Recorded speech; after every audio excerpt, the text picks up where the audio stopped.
Today we are working on the 1950 Buick. One of the projects that I have worked out in my head that has been slowly getting plugged away on is I did a radio delete, sort of. What we did was we left the hole there and I pulled the bezel off of the actual radio unit. This is a nice chrome piece, and then what I was able to do was find a similar sized AC vent. I don't know what the heck this came out of. It could have been a Caprice or Olds or something like that. But what we did is took the louvers out from inside of this and actually mounted them inside of the of this bezel that was on the radio. The little flappers, they turn. Right now they're split because of this one wing is kind of broken loose from the other ones, so I'm going to get in there and fix that eventually, but this was kind of a proof of concept to see if it works. The other thing I'm going to be doing is taking the control knobs for the AC and moving them up into here. I already have some extra vintage air control units, so these two have already been put into these two openings. But now the issue is that they're inside the hole. They sit really far back. The original knobs for the radio sit pretty far back into the dash, and I don't know if you can see the little D in there. That is the like potentiometer switch that sticks out of the hole that's there. So what we did is I purchased a couple collars that are basically cylindrical sleeves that will slide over that existing D shaft, and then it sets tight with some set screws.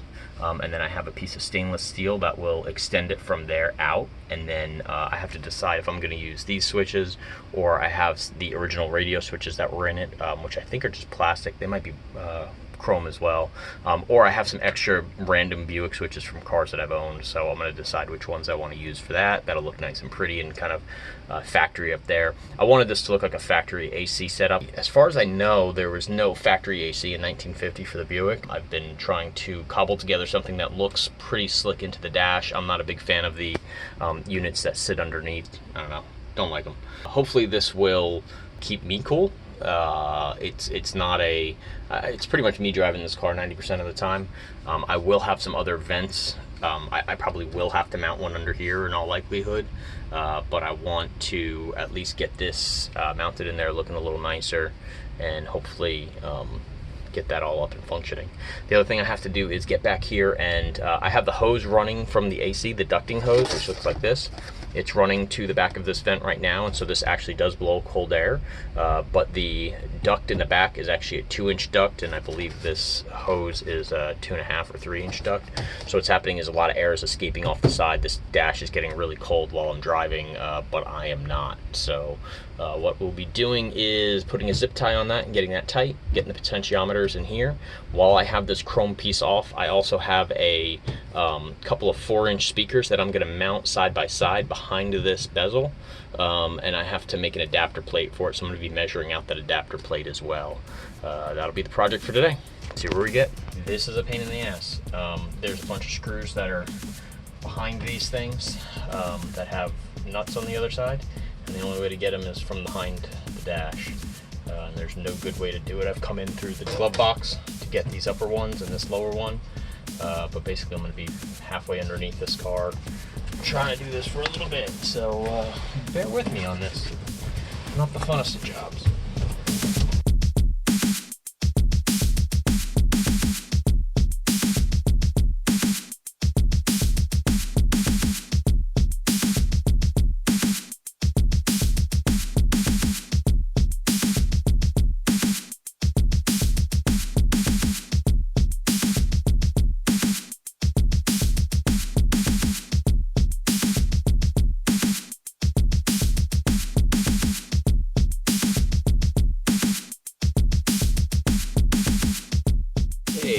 Dashboard bezel removal successful. We were able to get the bezel off. I had to remove the nuts that sit on these 4 corners of the bezel. The bezel itself has some threaded screws that stick out of it, and they're just threaded from the backside. The bottom 2 are really easy. These top 2, this one I was able to get by getting all the way up and underneath the dash and getting my hand way up there and getting it, only after I removed the ashtrays. The ashtrays actually have a slide that's actually blocking your access to those nuts. So if you've ever tried to take one of these out, first take these ashtrays out, take the slides out, and then you should have access to it. But the bezel itself also has this little piece of metal right here that actually blocks that also.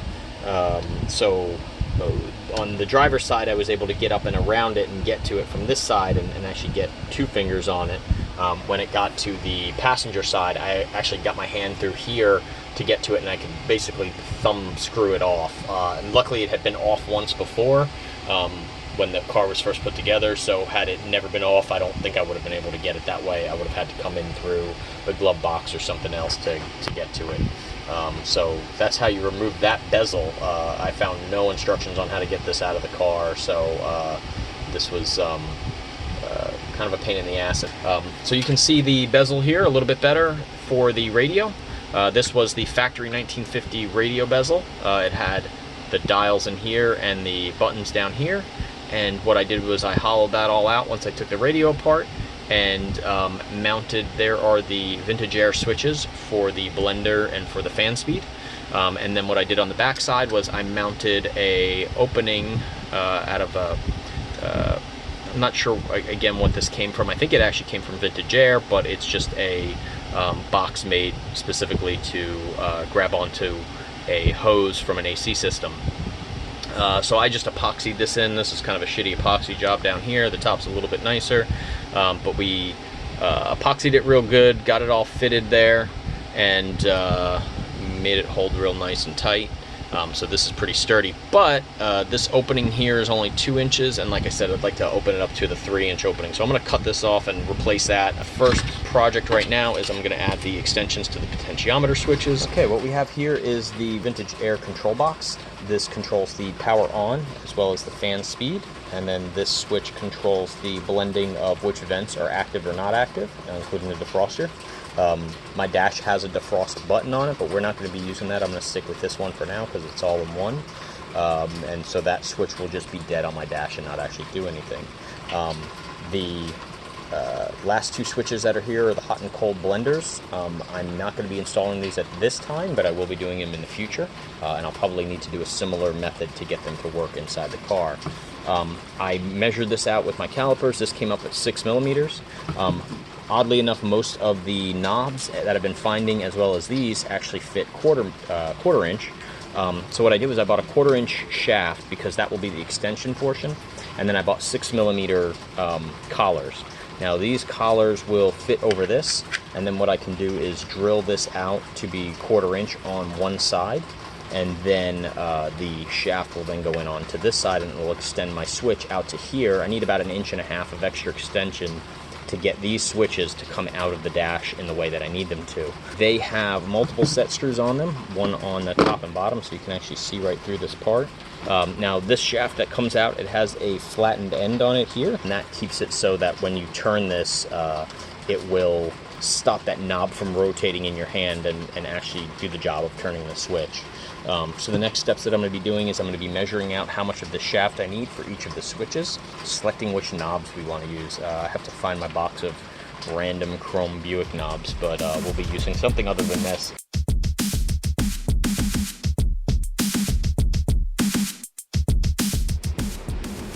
Okay, so both of these have been drilled out to 1/4 inch on the knob side to accept that 1/4 inch stainless steel shaft. Turns out that these 2 knobs are a little bit wider also, so rather than just use the 6 millimeter end, I went ahead and drilled these out to 1/4 inch as well. So now it's 1/4 inch all the way through, and a little bit extra for those stainless steel shafts that seem to be a little oversized. So this one will fit on now like that, and this one just like that. Tighten down that set screw, and I'm making sure inside there that set screw is hitting that D-ring flush.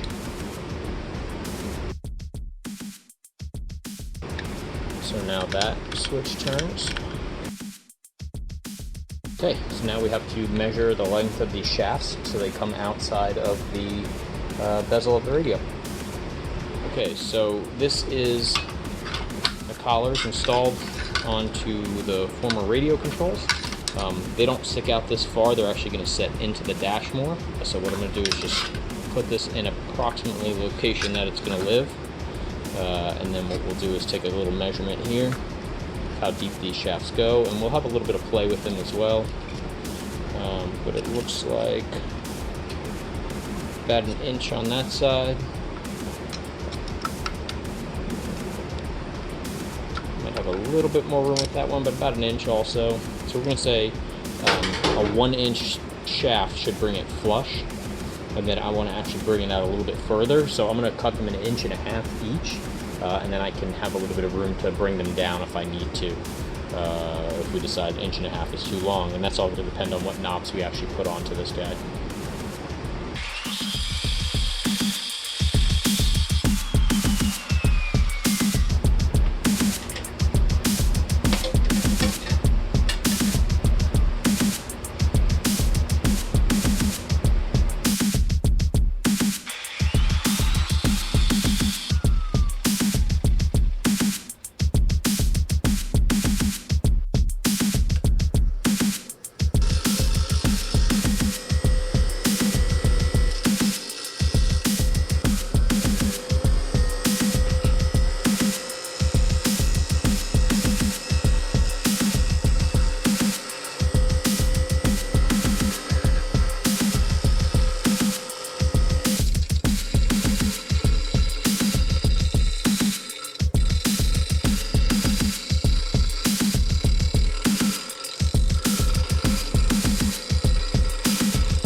I've decided on the knobs. These are the bezel and knob set for a 1950 Buick radio. I think they'll look really nice on there. They're going to fit with the style of all the other knobs. These are the pull switches that are on them. They have that little gnarled end on the side of them. And these have kind of a similar shape to them, a little bit different. The first thing I have to do is to get rid of the bass, treble, and tone on this one. What we're going to be doing is putting that wording and little pictograms there onto that piece. Either I'm going to cut this out and lay it into that, or I'm going to resin this black and then cover it with a sticker that has the same stuff on it. I don't know which way I'm going to go yet. We're going to figure that out. The other thing I found out was that these are even smaller. These are like 3/16 or they're just over 1/8. I don't even know what size, so they don't even fit any of these switches. So I'm going to drill this out to 1/4 inch probably. I'll drill a hole and we'll put a set screw through the edge of this knob.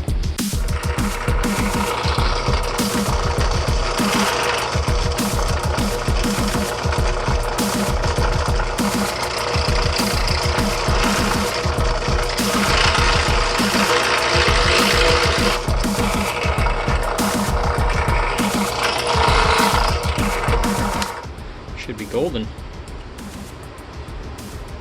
So I'm going to add a set screw into the knob end here.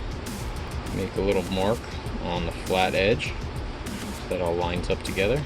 Since this vise will hold the flat ends of both sides, we should be able to do a nice perfect straight line through there. And then what we'll be doing is drilling with a 1/8 inch bit, and I'll be using some 6 30-seconds 3/16 inch long set screws. So once we have the hole drilled in this right here, we're going to tap it and then we're going to put the set screw. What I'm doing is letting the drill bit just kind of dimple the knob a little bit before I start really putting any pressure on it. What that does is just gives it something to bite to and helps it so the drill bit doesn't wobble around while it's trying to get through the metal. But there is a hole in that. Make that threaded, and then we should be able to easily put the set screw through. And that one's through. These knobs are not made out of the awesomest of material. I think it's just a pot metal of some sort, could be aluminum. Now we'll do the tapping. Okay, so here's my tap tool. What this is just a little bar. It has kind of a cutting blade in there. And what we're going to do is slowly, and try to keep it as evenly as possible, work this into those holes that we cut. And what this is doing right now, if we keep it level and nice, is it will start cutting away the metal into a threaded pattern. If you've never used one of these before, the only advice I can give you is take your time with it. They are notorious for either breaking the tap and die head out, or you go a little too fast and it ruins your source metal. Back it out, and that should be it. Kind of hard to see in there. Let's see if we can get focus on that. So you can see the threading now, and that one's not threaded. So we'll do this side now. Again, this is pretty easy metal to work with. Like I said, it's either aluminum or pot metal, so it's not too hard to get this sucker started. Just want to give it even pressure while you're turning it, and that should allow it to start biting the sides of your opening, and then you'll feel it just kind of want to spin. You have the material cut all the way through. Back it back up the same way. There's a set of threaded holes. Now, if we did this right, we should be able to slide this right in there. And it should not drop in, but we should be able to slowly screw that into place. That looks like it's ready to go. We'll go back into my office and grab some Allen keys, and we'll see how it fits.